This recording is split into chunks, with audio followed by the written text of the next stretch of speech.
Hey guys, and welcome back.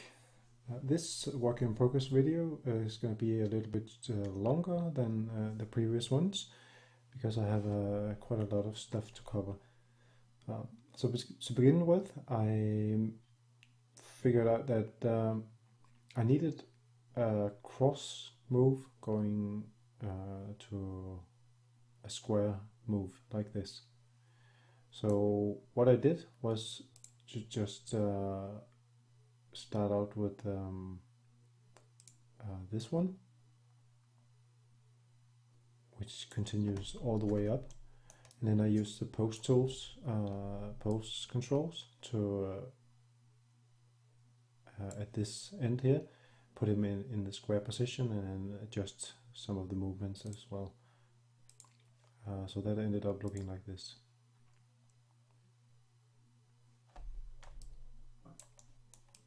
So although I'm not really sure if I would technically prefer to make this move, but that's what I had to work with, so that's how it's gonna be. Alright, so let's close that one up and don't save. So I also took a little bit time to create a new animation because I wanted to have some kind of like when you jump down and it's not like a fatal jump, then you would go a little bit further down in the knees. So I made this jump sequence, which I exported and combined with this is the falling, I think, falling idle looping animation from the third person examples. So I combined that with the rest of this, so it turned out like this, and then I made sure that I would end up in the third person idle stance. So it looks like this. So the idea is to use this as a blend animation. So it's not going to execute entirely this animation, but something along that way.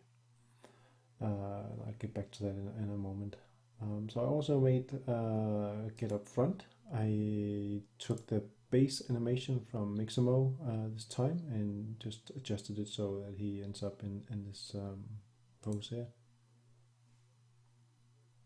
So if he falls and it's a fatal jump or whatever, I have an effector somewhere.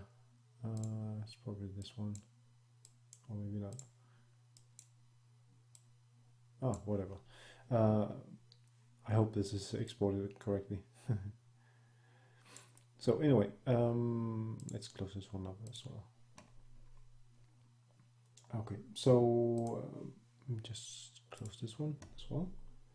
And inside Unreal Engine, I have my test project now.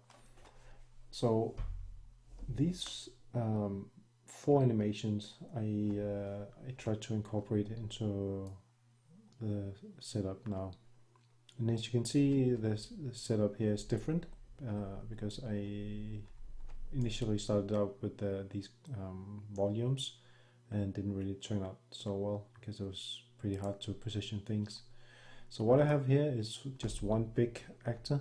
So if I remove that, you can see all the climbing holes, and I just put it back, and this is a climbing template. So if I wanted to put another one, I could dump another one here, and obviously this one is going to be invisible during runtime, so it's just something hanging around in the background.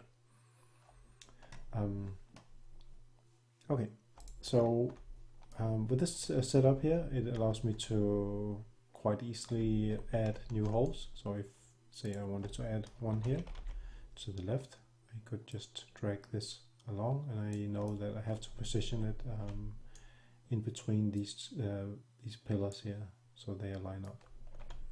And that's really all it takes. Besides, of course, putting on the rock surface of some sort, which I just put it over here for clarity. Okay, so let's take a look at that first. So when I come up to the wall and press interact, you can see in this case I only have a left hold, and that's because I know for a fact that I can only get a left hand here. So for example, if I decide to go to the left here, I need both of the holds and also need both of the holds here. But then again, no matter what I do, I will only use the left one here, so I don't need to put everything exactly with two holes. Okay, so let me just jump down here. As you can see, he made that pretty bending down in the knees. It's not as extreme as the animation, but that's because I'm blending this using an additive layer. I'll show that briefly at the end of the video, but I probably will go through everything in detail later on. So if I jump, okay, let's just try the 1 or 2 holes up. Okay, so if I jump from this height, it's just gonna make this little very small bend in the knees, and we have a bug. I still have to sort it out. And as a side effect of this, let me just show you. It creates this. So if I run and jump, it's gonna still run, but still execute the recovery. Although it looks a little bit weird, it's still, I think, almost acceptable. And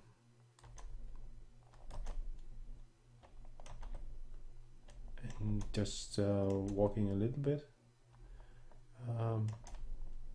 Well, not too fast. He will just make the regular recovery. It also has this other nice side effect that if you run into something, he will make this little bend down in the knees. Okay, so let's go all the way up. I designed this little route here. It's pretty simple, but it goes all the way up, and towards the top we will see the first animation, the one going from the cross position to the square position. So I'm just gonna take the time to walk all the way up.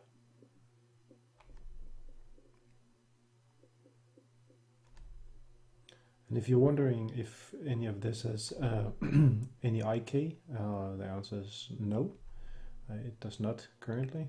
I still have to figure it out, but I didn't really want to bother too much with it for now. Okay, so we are getting close to the last hold. So as you can see now, if I try to move up again, you'll just execute that and end up in the square position. And from here on, we can jump to the last one.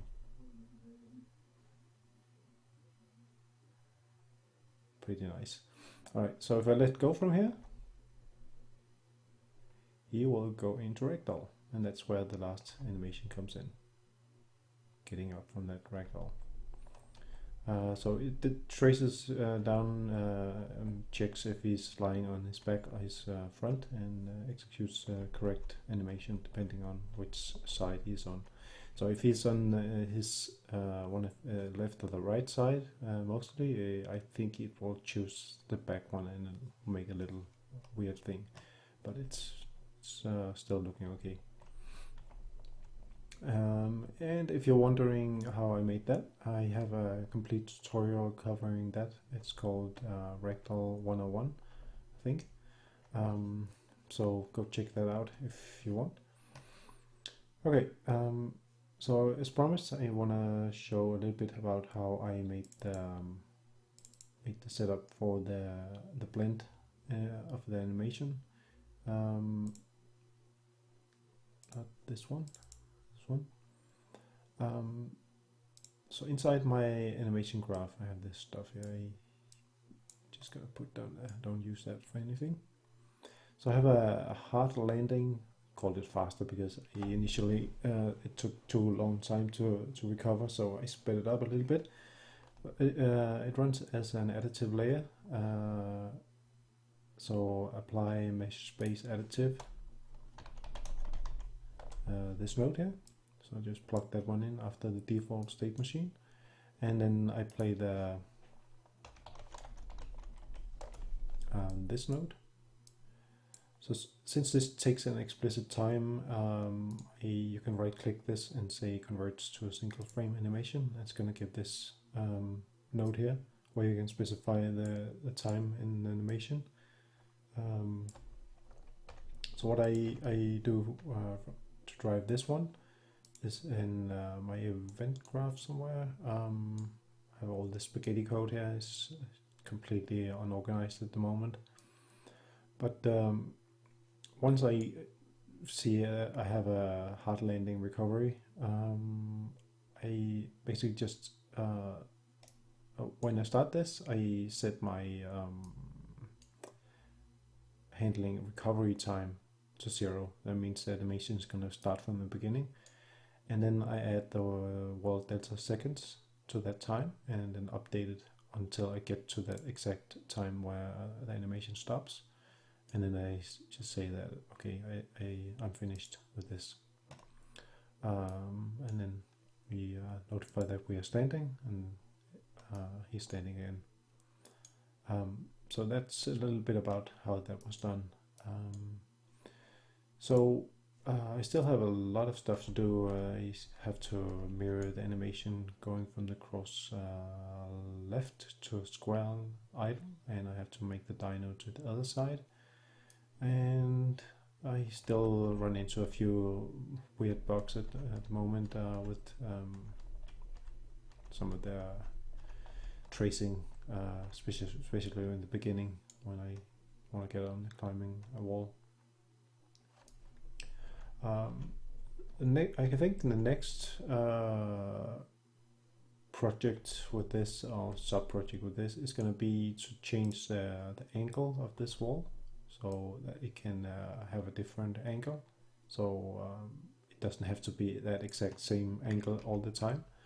So that will require some work with the rotation of the capsule, which I hope is going to be possible since I use root motion for everything here. But the few tests I've made look pretty promising, I think. But that's something for later, but it's definitely on my to-do board. Alright, so I guess that's it for this video. Let me know what you think. Bye bye.